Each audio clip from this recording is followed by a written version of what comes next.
ప్రార్థన చేసుకుందాం.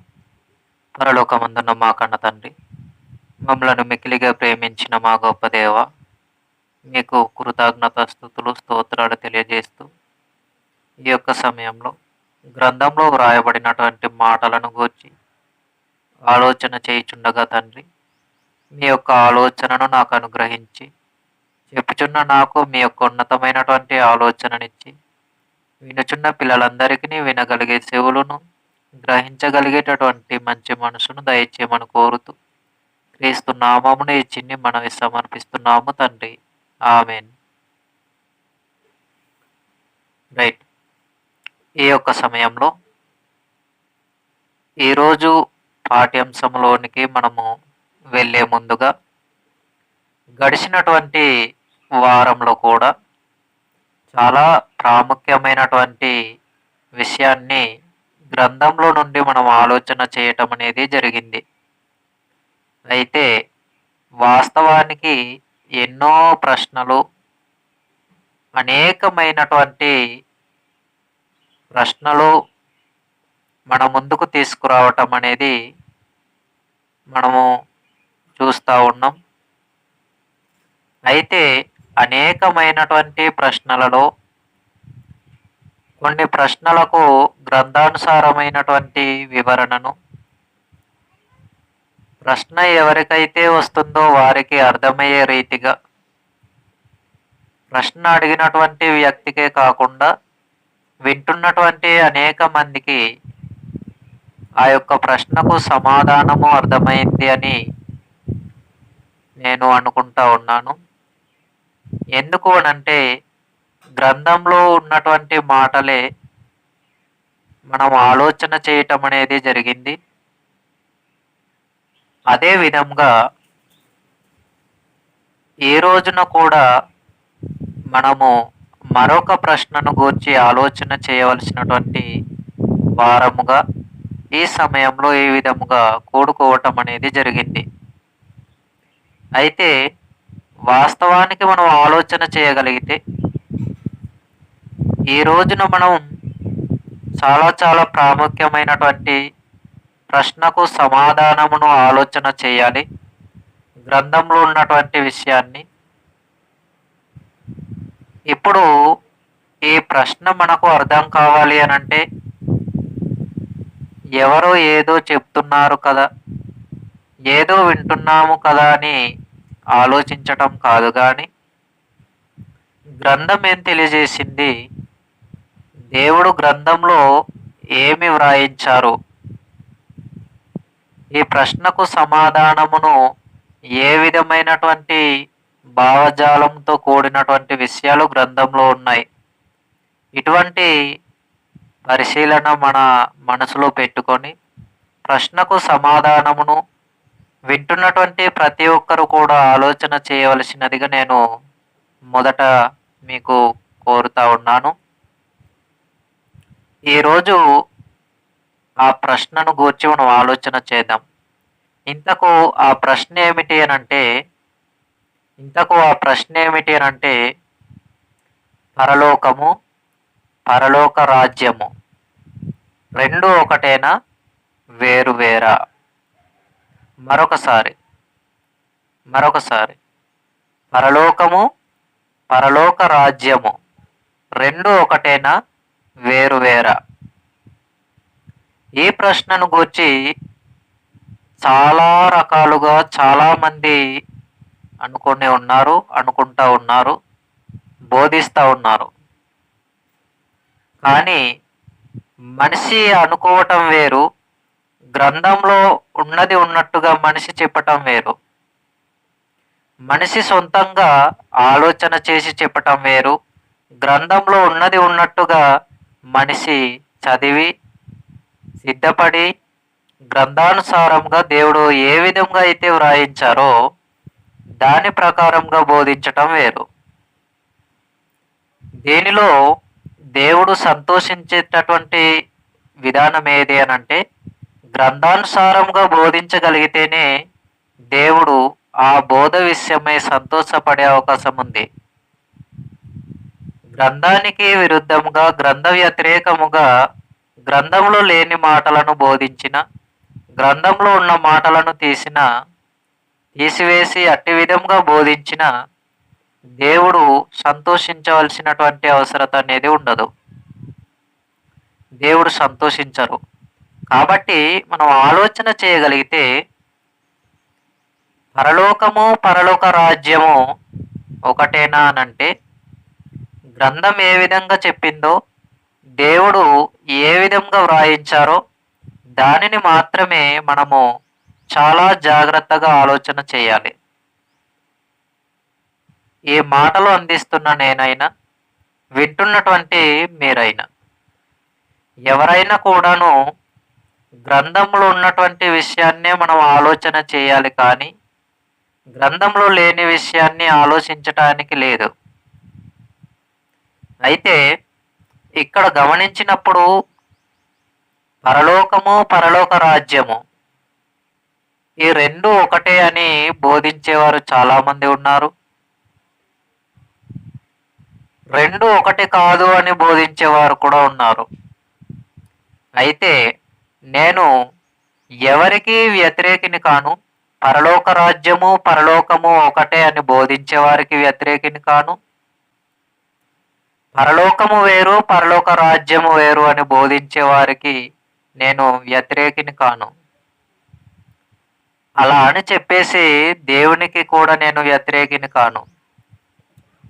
ఎవరు ఏ విధంగా బోధించినప్పటికీ గ్రంథంలో ఉన్నటువంటి విషయాన్ని బోధించగలిగితే చాలు. దేవుడు కూడా కోరుకుంటున్నటువంటిది అదే. గ్రంథంలో ఉన్నటువంటి విషయాన్నే బోధించాలి, సంఘానికి చెప్పాలి. ఇది దేవుడు కోరుకుంటున్నటువంటి విధానం. అయితే వాస్తవానికి పరలోకము, పరలోక రాజ్యము రెండు ఒకటే అని బోధిస్తున్నటువంటి వారికి కానీ, పరలోకము వేరు, పరలోక రాజ్యము అని బోధించేటటువంటి వారికి కానీ నేను విమర్శించటం లేదు. కానీ గ్రంథాన్ని పరిశీలించాలి అని నేను ప్రాధేయపడటం అనేది జరుగుతుంది. కనుక నేను ఎవరిని విమర్శించటం లేదు. చాలామంది గ్రంథాన్ని బాగా చదివినటువంటి వారు, వయసులో పెద్దవారు కానీ, అనుభవంలో పెద్దవారు కానీ చాలామంది ఉన్నారు. అయితే నా ఆలోచన ఏంటి అనంటే, గ్రంథాన్ని ఏ విధంగా చదివినప్పటికీ, ఎన్నిసార్లు చదివినప్పటికీ గ్రంథంలో ఉన్నటువంటి మాటలు ఉన్నది ఉన్నట్టుగానే చెప్పాలి, బోధించాలి. ఇది ప్రారంభం నుండి నాకున్నటువంటి ఆలోచన. దేవుడు కోరుకుంటున్నటువంటి ఆలోచన విధానం కూడా ఈ రీతిగానే ఉంది. కాబట్టి నా అభిప్రాయం ఏమిటి అనంటే, నేను ఎవరిని కూడా విమర్శించటం లేదు. విమర్శించాలి అని కూడా నేను ఎప్పుడు అనుకోను. ఇంతవరకు ఆ విధమైనటువంటి ఆలోచన నాకు లేదు, ఇక ముందు రాదు. అయితే ఏదేమైనప్పటికీ గ్రంథంలో ఉన్నటువంటి విషయాన్నే బోధించాలి. ఇప్పుడు చివరిగా నా మాట ఏమిటి అనంటే, పరలోకము, పరలోక రాజ్యం అని బోధిస్తున్నటువంటి వారు ఎవరైనా ఈ రెండు ఒకటే అని బోధించేవారు కానీ, రెండు వేరు అని బోధించేవారు కానీ, ఇప్పుడు చెప్పబడుతున్నటువంటి మాటలు చాలా జాగ్రత్తగా గమనించవలసినదిగా నేను ప్రభువైన క్రీస్తు పేరట మీకు హెచ్చరిక చేయటం అనేది జరుగుతుంది. ప్రతి ఒక్కరు కూడా గ్రంథంలో ఉన్నటువంటి మాటలను, ప్రతి విషయాన్ని కూడా చాలా చాలా జాగ్రత్తగా గమనించవలసినదిగా నేను కోరుతున్నాను. అయితే పరలోకము, పరలోక రాజ్యము రెండు వేరువేరా, రెండు ఒకటేనా? ఈ విషయం మనకు అర్థం కావాలి అనంటే ప్రారంభంలో మనం ఆలోచన చేద్దాం. ప్రారంభంలో గ్రీకులో మనం ఆలోచన చేయగలిగితే థెయోబాస్లియో అన్నాడు. థెయోబాస్లియో అనగా, థెయో అనగా దేవుడు, బాస్లియో అనగా రాజ్యము అనంటే, థెయోబాస్లియో అనంటే దేవుని రాజ్యము. గమనించాలి, గ్రీకులో మనం ఆలోచన చేస్తూ ఉన్నాం. థెయోబాస్లియో అనగా దేవుని రాజ్యము అనంటే ప్రవేశము, సంఘ ప్రవేశము, సంఘ ప్రవేశము. ఇక్కడ చెప్పబడుతున్నటువంటి ప్రతి విషయం కూడా సంఘ ప్రవేశము అని అర్థం. అయితే మనం గమనించగలిగితే పరలోకము, పరలోక రాజ్యము, పరలోక రాజ్యం అని చెప్పబడినటువంటి సందర్భంలో,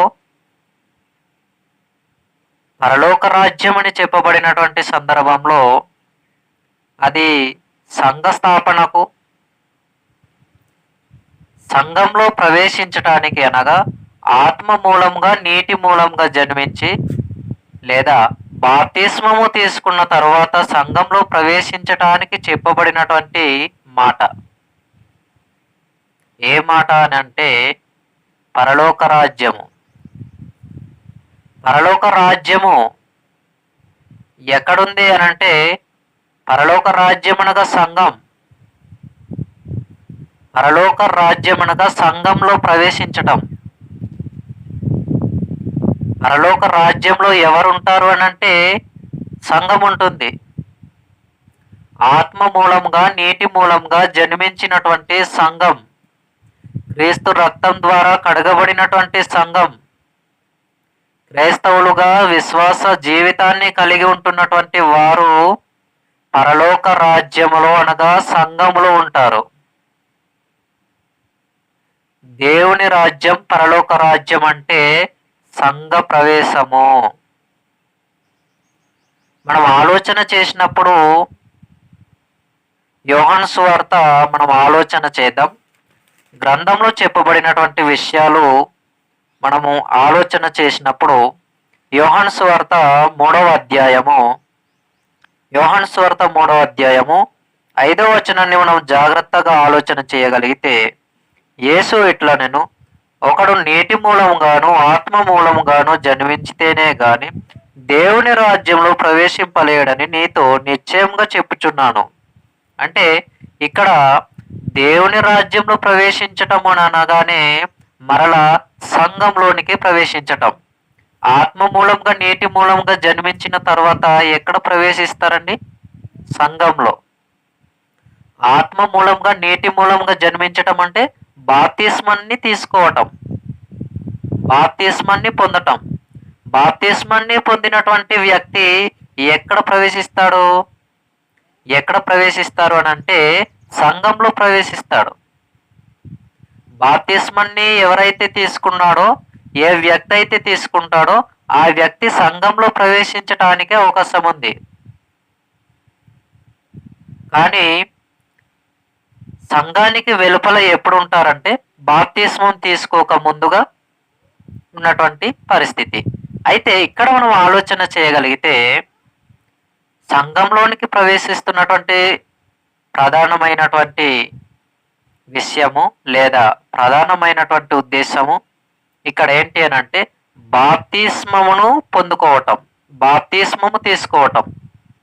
బాప్తిస్మం తీసుకున్న తర్వాతనే ఏం చేయబడతారు అని అంటే సంఘంలోనికి చేర్చబడతారు. సంఘంలోనికి ప్రవేశం అనేది ఉంది. సంఘ ప్రవేశం అనేటటువంటిది ఉంది. మనం ఆలోచన చేయగలిగితే గ్రంథం మనకేం చెబుతుంది అని అంటే సంఘంలోనికి ప్రవేశించటానికి మనకు అవకాశాలు ఉన్నాయి. సంఘంలోనికి ప్రవేశించటానికి మనకు అవకాశాలు అనేవి ఉన్నాయి. ఏ విధంగా సంఘంలోనికి ప్రవేశించాలి అని అంటే ఆత్మ మూలంగా, నీటి మూలంగా జన్మించి, అంటే బాప్తిస్మమును తీసుకున్న తరువాత సంఘంలోనికి ఆహ్వానం అనేది ఉంది అని అర్థం. అయితే వాస్తవానికి బాప్తిస్మం తీసుకున్నటువంటి సంఘంలో ప్రవేశిస్తాడు, ఓకే, బాగుంది. ఒకవేళ పరలోకము, పరలోక రాజ్యము రెండు ఒకటే అనుకుంటే, పరలోకము, పరలోక రాజ్యము రెండు ఒకటే అని అనుకుంటున్న వారికి ఇప్పుడు బాప్తిస్మం తీసుకుంటున్నటువంటి వ్యక్తి బాప్తిస్మం తీసుకోగానే పరలోకం వెళతాడా? బాప్తిస్మం తీసుకున్నటువంటి వ్యక్తి పరలోకానికి వెళతాడా? బాప్తిస్మం తీసుకున్న వెంటనే పరలోకానికి వెళ్ళే అవకాశమా? ఇక్కడ ఏమిటి అనంటే బాప్తిస్మం తీసుకున్న తర్వాత పరలోకానికి వెళ్ళటానికి అవకాశం అయితే ఉంది. అది కూడా సంఘంలో ప్రవేశం. ప్రారంభంలో బాప్తిస్మం తీసుకున్న తర్వాత సంఘంలోనికి మనిషి ప్రవేశం అనేది ఉంది. సంఘంలో దేవుడు ఏ విధంగా అయితే బ్రతకమని చెప్పారో అట్టి విధంగా బ్రతకగలిగితేనే మనిషి యొక్క ఆత్మకు పరలోకం అనేది ఉంది. ఇది గ్రంథం చెప్పినటువంటి విషయం.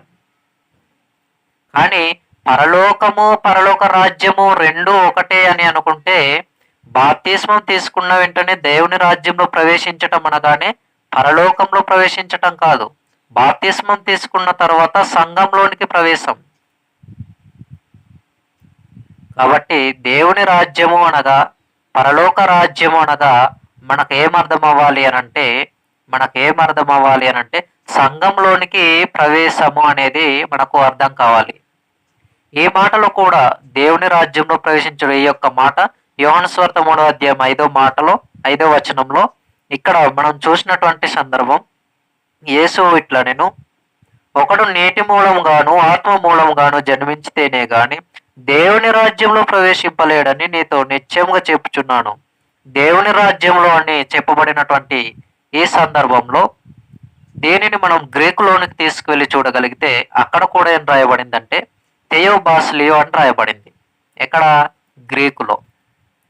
గ్రీకులో కూడా ఈ యొక్క దేవుని రాజ్యం అని చెప్పబడినటువంటి ఈ సందర్భంలో దేవుని రాజ్యం అని ఉన్నటువంటి ఆ పదజాలములో థెయోబాస్లియో అని చెప్పబడింది గ్రీకులో. అంటే దేవుని రాజ్యం అంటే సంఘ ప్రవేశము అని, ప్రవేశించటం, సంఘంలోనికి ప్రవేశించటం అనే చెప్పబడింది. కానీ పరలోకానికి ప్రవేశించటం అని చెప్పబడలేదు. అంటే ఆత్మ మూలంగా నీటి మూలంగా జన్మించినటువంటి ఏ వ్యక్తి అయినా, బాప్తిస్మము తీసుకున్నటువంటి ఏ వ్యక్తి అయినా ఎక్కడ ప్రవేశించాలి అని అంటే సంఘంలోనికి ప్రవేశించాలి, సంఘంలోనే ప్రవేశించాలి. ఈ విషయాన్నే గ్రంథం హెచ్చరిస్తూ చాలా స్పష్టంగా తెలియపరుస్తుంది. అంతేకాని పరలోకము పరలోక రాజ్యము అని పిలువబడినట్టుగా సందర్భాలు లేవు. ఒకవేళ ఉన్న వాటిని అపార్థం చేసుకున్నటువంటి సందర్భాలే అయి ఉండాలి తప్ప వాస్తవానికి పరలోకము వేరు, పరలోక రాజ్యము కూడా వేరు.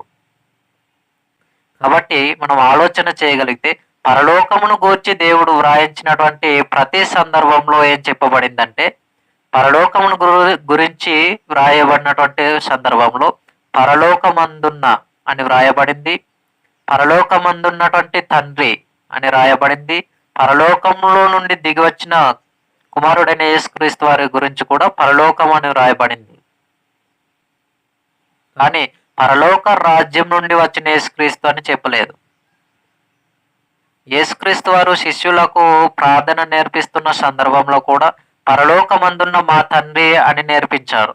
కానీ పరలోక రాజ్యమందున్న మా తండ్రి అని నేర్పించలేదు. అంటే పరలోకంలో ఎవరున్నారు? తండ్రి అయిన దేవుడున్నాడు. కాబట్టి పరలోకమందున్న మా తండ్రి అని క్రీస్తు వారు సంబోధించడం అనేది జరిగింది. క్రీస్తు వారు శిష్యులకు ప్రార్థన ప్రారంభంలోనే ఏం నేర్పిస్తున్నారంటే పరలోకమందున్న మా తండ్రి. అంటే పరలోకము వేరు, పరలోక రాజ్యము వేరు. ఇప్పుడు మనం ఆలోచన చేయగలిగితే గ్రంథంలో చెప్పబడినటువంటి విషయాలు మనకేం తెలియపరుస్తూ ఉన్నాయి? మనము వేటిని గూర్చి ఎట్టి విధంగా మనం ఆలోచన అనేది చేస్తూ ఉన్నాం? పరలోక రాజ్యం అని చెప్పబడినటువంటి ప్రతి స్థలంలో ప్రతి చోట పరలోకము అని అనుకోవటానికి లేదు. అలా అని చెప్పేసి పరలోక రాజ్యమే పరలోకం అని చెప్పబడలేదు, గ్రంథంలో లేదు. కాబట్టి మనం ఆలోచన చేయగలిగితే పరలోక రాజ్యం అనగా సంఘంలో ఉంటున్నటువంటి మనము పరలోకానికి వెళ్ళాలి. సంఘంలో ఆత్మ సంబంధమైనటువంటి కార్యక్రమాలను చేయగలుగుతూ దేవుని పనిలో ఉంటూ ఆత్మ సంబంధమైన కార్యక్రమాలను చేస్తూ దేవునికి ఇష్టమైనటువంటి జీవితాన్ని కలిగి బ్రతుకుతూ విశ్వాస జీవితాన్ని కలిగి ఉంటూ తుది శ్వాస వరకు, చివరి క్షణము వరకు ఆ విశ్వాస జీవితమును కాపాడుకోగలిగితే పరలోకంలో మనము ఉండటానికి అవకాశం అనేది ఉంది. అంతేకాని పరలోక రాజ్యంలో చనిపోయిన తర్వాత మనం ప్రవేశిస్తాము అనంటే బ్రతికుండగానే ఆత్మ మూలంగా, నీటి మూలంగా జన్మించి సంఘంలో ప్రవేశించాలి. కానీ చాలామంది ఏమంటారంటే పరలోక రాజ్యంలో చేరాలి అంటాం. పరలోక రాజ్యంలో నేను చనిపోయిన తర్వాత పరలోక రాజ్యం చేరాలంటాం. అదేంటి, చనిపోయిన తర్వాత మరల పరలోక రాజ్యం ఎలా చేరుతామండి? చనిపోయిన తర్వాత పరలోక రాజ్యానికి చేరే అవకాశమా? భూమి మీద మనిషి ప్రాణాలతో ఉన్నప్పుడే, బ్రతికి ఉన్నప్పుడే పరలోక రాజ్యంలో చేరటానికి, ప్రవేశించటానికి అవకాశాలు ఉన్నాయి. మరణించిన తరువాత పరలోక రాజ్యంలో ప్రవేశించటానికి మనిషికి అవకాశం లేదు. కాబట్టి మనం ఆలోచన చేయగలిగితే ఒక మనిషి పరలోక రాజ్యంలో ప్రవేశించాలంటే బ్రతికి ఉన్నప్పుడు మాత్రమే అవకాశం. పరలోక రాజ్యం అంటే మనిషి ఏమనుకుంటున్నాడనంటే పరలోకమే అని అనుకుంటున్నాడు. కాబట్టి చనిపోయిన తర్వాత నేను పరలోక రాజ్యం వెళ్ళాలి అంటాడు. చనిపోయిన తర్వాత పరలోక రాజ్యం వెళ్ళటం కాదు, బ్రతికున్నప్పుడే పరలోక రాజ్యంలో ప్రవేశించాలి, అనగా సంఘంలోనికి ప్రవేశించాలి. చనిపోయిన తర్వాత పరలోక రాజ్యంలో ప్రవేశించటం కాదు, చనిపోయిన తర్వాత పరలోకానికి చేరే విధంగా బ్రతకాలి. పరలోక రాజ్యంలో ప్రవేశించి, సంఘంలో ప్రవేశించి. కాబట్టి మనం ఆలోచన చేయగలిగితే గ్రంథం ఏం చెబుతుంది, మనం ఏం ఆలోచన చేస్తున్నాం, ప్రతి విషయాన్ని కూడా ఉన్నది ఉన్నట్టుగా గ్రంథంలో ఉంటున్నటువంటి మాటలు మనం ఆలోచన చేయాలి. గ్రంథంలో ఉంటున్నటువంటి విషయాలు మనం ఆలోచన చేయాలి. మత్తయి సువార్త మనం ఆలోచన చేసినప్పుడు మత్తయి సువార్త 11వ అధ్యాయము, మత్తయి సువార్త 11వ అధ్యాయము, మత్తయి సువార్త 11వ అధ్యాయము ఆలోచన చేద్దాం. గ్రంథం ఏం చెప్తుందో మనం ఆలోచన చేయగలిగితే మత్తయి సువార్త 11వ అధ్యాయము 12వ వచనం, బాప్తిస్మమిచ్చు యోహాను దినములు మొదలుకొని ఇప్పటి వరకు పరలోక రాజ్యం బలాత్కారంగా పట్టబడుచున్నది, బలాత్కారులు దానిని ఆక్రమించుకొనుచున్నారు. చూసారా, పరలోక రాజ్యం బలాత్కారంగా పట్టబడుచుంది. పరలోకాన్ని ఎవరు ఆక్రమించుకోలేరు. గమనించాలి, పరలోక రాజ్యము బలాత్కారంగా పట్టబడుతుందన్నాడు, కానీ పరలోకం ఎవరైనా ఆక్రమించుకోగలరా? ఎవరైనా లాక్కోగలరా? బలాత్కారంగా ఎవరైనా పట్టుకోగలరా పరలోకాన్ని? ఎవరు పట్టుకోలేరు. మరి ఇక్కడ చెప్పబడింది ఏంటి? పరలోక రాజ్యము బలాత్కారంగా పట్టబడుతుంది అని చెప్పబడింది, కానీ పరలోకం బలాత్కారంగా పట్టబడుతుంది అని చెప్పలేదు. అంటే పరలోకాన్ని ఎవరు లాక్కోవటానికి అవకాశం అనేది లేదు. మరి పరలోక రాజ్యాన్ని బలాత్కారంగా పట్టుకోవటం అంటే సంఘంలోనికి అనేకమైనటువంటి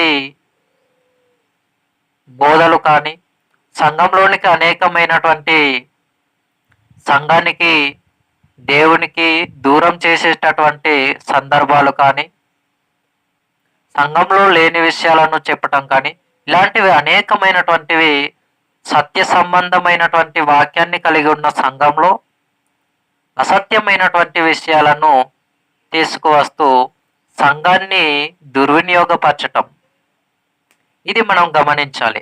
అంతేకాని పరలోక రాజ్యం ఒకటే అని అనుకొని పరలోకాన్ని బలాత్కారంగా పట్టుకుంటారు అని అంటే పరలోకం బలాత్కారంతో పట్టబడుతుందా?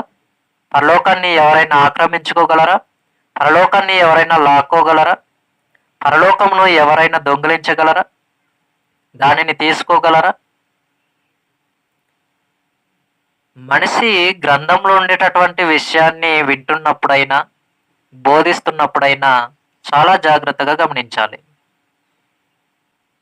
గ్రంథం ఏం చెబుతుంది? గ్రంథంలో ఏం వ్రాయబడింది? మనిషి ఏమనుకుంటున్నాడు? మనిషి ఏమని బోధిస్తా ఉన్నాడు? ఒక బోధకుడైనా, ఒక సేవకులైనా, సంఘ కాపరులు ఎవరైనప్పటికీ గ్రంథంలో ఉన్నటువంటి విషయాలనే బోధించాలి అని నేను చాలా సార్లు హెచ్చరిస్తా ఉన్నాను. అలా అని సేవకులను, సంఘ కాపరులను నిందిస్తున్నానని కాదు, వారిని నేను అవమానిస్తున్నానని కాదు, వారి మీద నాకు ఎటువంటి ద్వేషం కానీ, ఎటువంటి సేవకులను దూషిస్తున్నానని, బోధకులను వ్యతిరేకిస్తున్నానని, వారి మీద నాకు ఎటువంటి కోపము కానీ, ఎటువంటి ద్వేషం కానీ లేదు. అయితే వాస్తవానికి నా ఆలోచన ఏమిటి అనంటే, గ్రంథంలో ఉన్నటువంటి విషయాన్నే ప్రతి ఒక్కరు కూడా బోధించాలి. ఇది ప్రారంభంలో నుండి నాకున్నటువంటి ఆలోచన. కాబట్టి గ్రంథం ఏం చెబుతుందో దానిని మాత్రమే బోధించాలి. పరలోకము వేరు, పరలోక రాజ్యము వేరు. చాలా జాగ్రత్తగా గమనించాలి. పరలోకము అనంటే దేవుడున్నటువంటి మహాలోకం. పరలోక రాజ్యము అంటే మనము సంఘంలోనికి ప్రవేశించినటువంటి ఆత్మ మూలముగా, నీటి మూలముగా జన్మించినటువంటి సందర్భం. దేవుని రాజ్యంలో ప్రవేశించటం, సంఘంలోనికి ప్రవేశించటం, ఇది గ్రంథం చెప్తున్నటువంటి చాలా చాలా ప్రాముఖ్యమైనటువంటి విషయం. అంతేకాని పరలోకమైన, పరలోక రాజ్యమైన రెండు ఒకటే అని అనుకోవటానికి అవకాశం లేదు. పరలోకమైన, పరలోక రాజ్యమైన రెండు ఒకటే అని అనుకోవటానికి లేదు. పరలోకం అంటే తండ్రి ఉన్నటువంటి మహాలోకం. మహాలోకం అని నేను ఎందుకు సంబోధిస్తున్నానంటే, తండ్రి అయిన దేవాది దేవుడు పరలోకంలో ఉన్నారు కావున మహాలోకం అని నేను సంబోధించటం అనేది జరుగుతుంది. అయితే వాస్తవానికి మనం ఆలోచన చేయగలిగితే మహాలోకం అనగా దేవుడున్నటువంటి పరలోకమే. మరో వేరే లోకము, పరలోకానికి మించిన వేరే లోకాన్ని నేను సృష్టించి దానికి మహాలోకం అని పేరు పెట్టి దానిని నేను మీ ముందుకు తీసుకొస్తున్నానని మీరు అపార్థం చేసుకోవటానికి లేదు. దేవుడు ఉన్నటువంటి లోకాన్ని నేను మహాలోకము అన్నాను.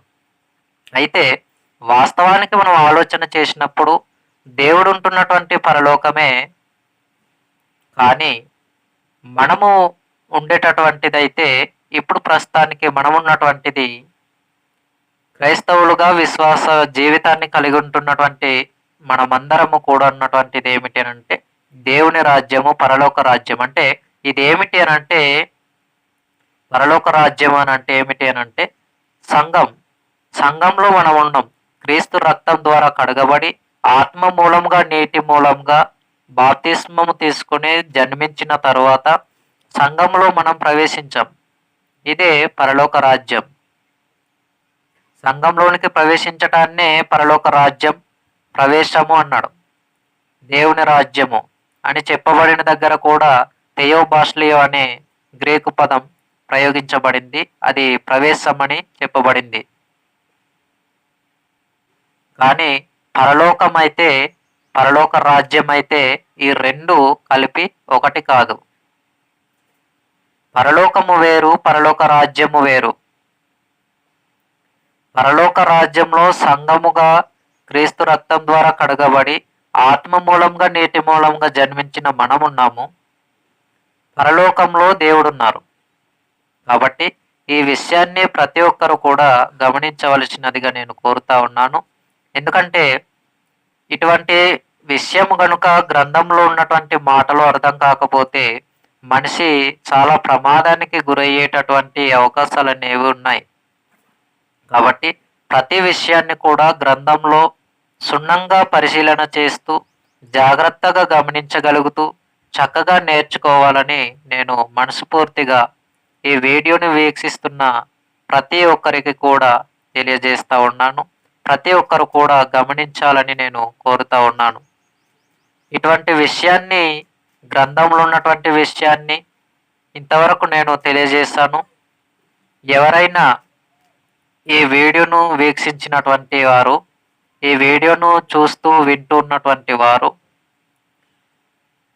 ఏమైనా నేను మాట్లాడినటువంటి ఈ మాటలలో మీ మనసును గాయపరచగలిగితే, లేదా మీరు ఇంతవరకు వేరే విధంగా పరలోకము, పరలోక రాజ్యము 2 ఒకటే అని బోధించగలిగిన వారు ఉంటే, మీరు జాగ్రత్తగా గమనించి గ్రంథంలో చెప్పబడినటువంటి మాటలు అలా ఉన్నాయా లేవా అని, వాటిని బట్టి నేను ఇప్పుడు గ్రంథంలో ఉన్న విషయాలు నేను తెలియజేశాను కాబట్టి ఆ విషయాలు మీరు పరిశీలన చేసి నేర్చుకోవటానికి లేదా నేర్పించటానికి సిద్ధపడవలసినదిగా నేను కోరుతా ఉన్నాను. నేనేదో మీకంటే గొప్పవాడిని అని కాదు, నేనేదో మీకంటే జ్ఞానిని అని కాదు, కానీ గ్రంథంలో ఉన్నటువంటి విషయాన్నే బోధించాలి అన్నది ప్రారంభంలో నుండి నాకున్నటువంటి ఆలోచన. ఆ ఆలోచన మేరకు చాలామంది ప్రశ్నను నాకు ప్రశ్నిస్తున్న సందర్భంలో ఈ యొక్క ప్రశ్నకు సమాధానమును ఏ విధంగానైనా నేను చెప్పాలి అని ఆలోచన చేయటం అనేది జరిగి, ఈ సమయంలో నేను ఈ యొక్క ప్రశ్నకు సమాధానమును గ్రంథంలో నుండి మీకు తెలియపరచటం అనేది జరిగింది. రైట్, ఈ యొక్క సమయంలో ప్రార్థన చేసుకొని సందేశాన్ని ముగించుకుందాం. పరలోకమందున్న మా కన్న తండ్రి, మమ్మల్ని మిక్కిలిగా ప్రేమించిన మా గొప్ప దేవ, మీకు కృతజ్ఞతలు తండ్రి. ఇంతవరకు చెప్పబడిన మాటలను బట్టి మీకు వందనాలు. ఇప్పుడు ముగించుకొని తండ్రి, మా కార్యక్రమాలలో ఉంటుండగా మీ యొక్క సహాయం అనుగ్రహించి నడిపించండి. మరలా ఏ విధంగా కలుసుకునేటటువంటి పరింతరం వరకు మీరే మాకు తోడుగా ఉండి నడిపించమని కోరుతూ క్రీస్తు నామమున ఈ చిన్ని ప్రార్థన సమర్పిస్తున్నాము తండ్రి. ఆమేన్.